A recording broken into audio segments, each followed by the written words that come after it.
You get yourself ready to go, and you're about to kick your game, whatever it may be, to this particular young lady or whoever it was. And I remember that one time that I really thought that I was going to be able to kick this game to my wife, Tia. And before I got ready to approach her, she wasn't my wife yet, I wasn't really thinking about that, but there was something that transpired that week that kind of got my attention. So I started, before I approached her, to do the check. Now, for those of you who don't know the check, I'm going to tell you what the checks are before you approach somebody.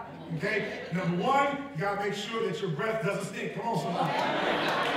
Now do that. You know, and some of you don't know that she's talking to you like this. That means something's going on. Now, because some of us don't know about personal space. But anyhow, and when you do the check, you can't breathe into your hand. Are y'all following me? That's why we got certain notes.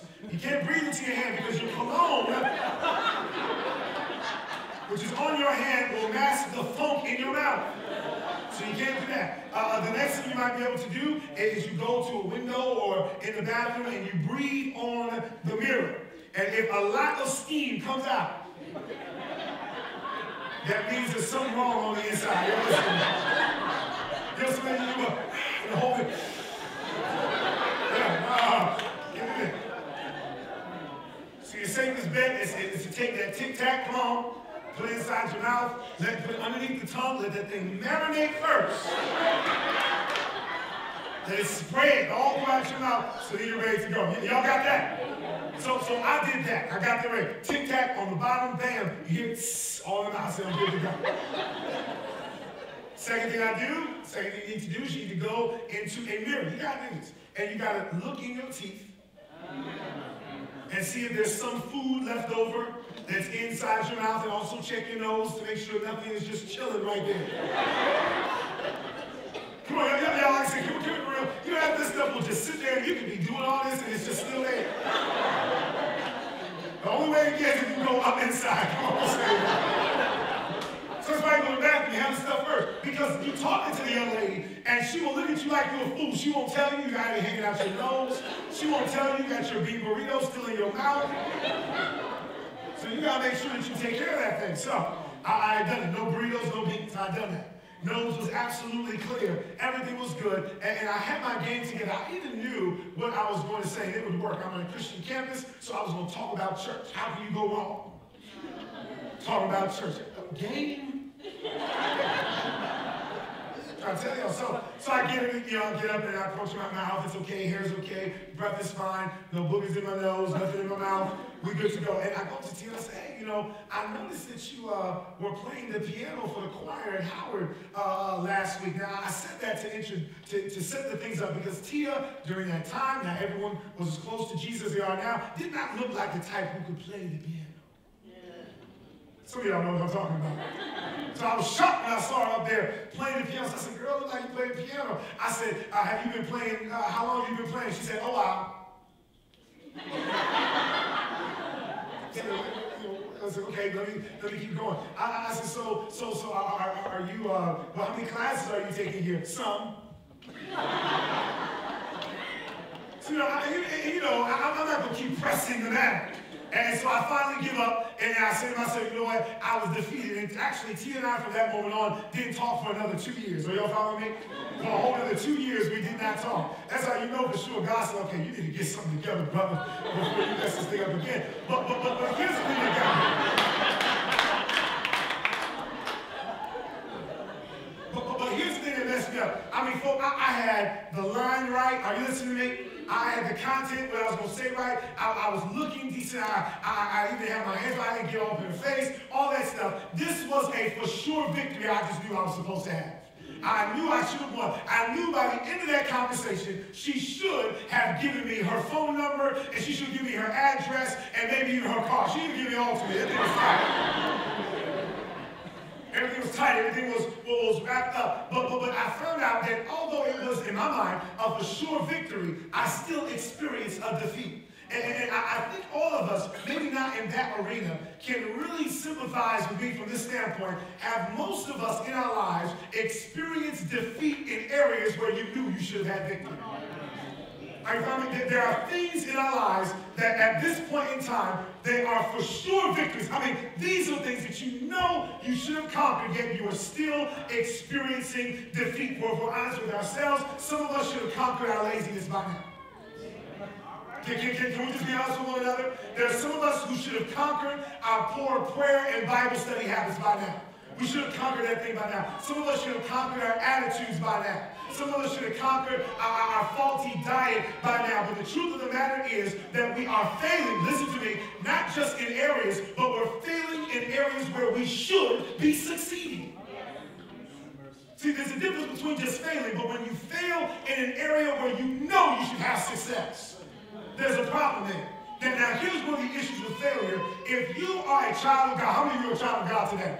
If you are a child of God, you are a winner by nature. And God's children don't fail. We win. We're on top. We always come out on top. The only reason that we fail is if God uses failure to teach us a lesson when it knocks us down the sides. Or we will fail if there is something wrong. But it is not God's intention for any of us to fail in anything. Y'all got to see that. God will use, listen to me carefully, he will use failure, number one, if it's going to teach us a lesson and build character. But then number two, if we fail, it is because there is something wrong with us. And I don't know about you, but I am failing in too many areas where I should be experiencing success. And that makes sense to me, you say amen. And so when I look to Joshua chapter 7, I see the children of Israel failing in an area that they should be succeeding. And it's very similar to what took place as the previous failure that we discussed in Numbers 14:39 through 44. But let's go ahead and set up this context. If you're still with me, you say amen. Joshua chapter 6 is the context. Familiar story. We see the children of Israel on the verge of entering the promised land. And the only thing that stands in their way is the great city of Jericho. The great city of Jericho. But Israel is not concerned, for this is the new generation. These are the folk who have faith. Mom and dad messed up, but we've been circumcised again. We've sanctified ourselves. We are ready to take on Jericho. Although there are rumors that Jericho's walls were over 25 feet high and 30 feet thick, that did not bother them because they said, you know what, we got God on our side. And if God's on our side, it doesn't matter what we can do. So I love what God's instructions are.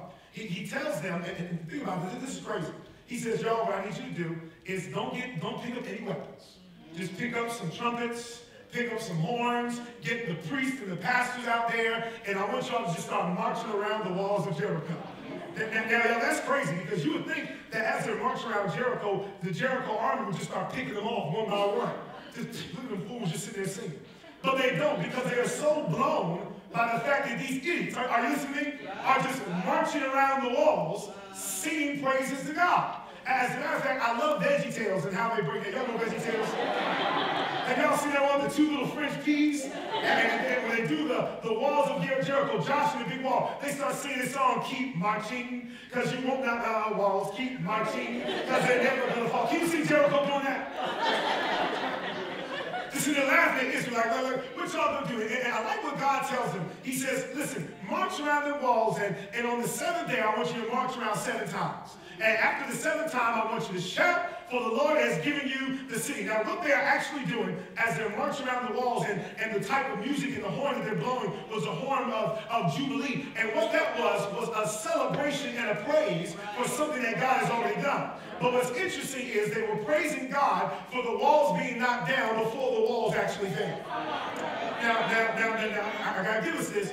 Not too long ago this week, I got a phone call on Tuesday that Sister Turner, God bless you, she's here today, was rushed to the emergency room. And so they said, hey, Pastor, you come on, get down here, because she looks like she's going to have some heart surgery. Now, I don't care. There's no such thing as minor heart surgery. Okay, so I got there, got my kids together, they were with me that day, dropped them by Auntie Sinu. Thank God for Auntie Sinu. Yes, somebody will say that. And God for Auntie Sinu, that's fine. God forbid if I ever leave, y'all gonna lose not only me, but Auntie Sinu, because she come wherever we go. So before the call comes, I'll be like, Miss Sinu, is this cool? Yeah, it's cool, let's go.